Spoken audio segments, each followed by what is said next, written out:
নিষিদ্ধ না করা পর্যন্ত আমরা এই ময়দান ছাড়ব না।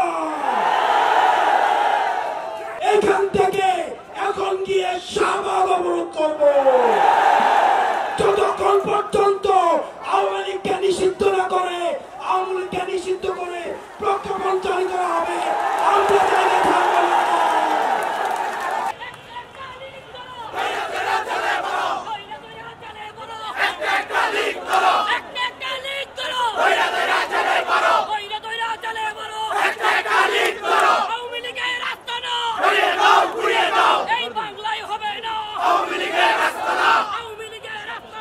এই বাংলায়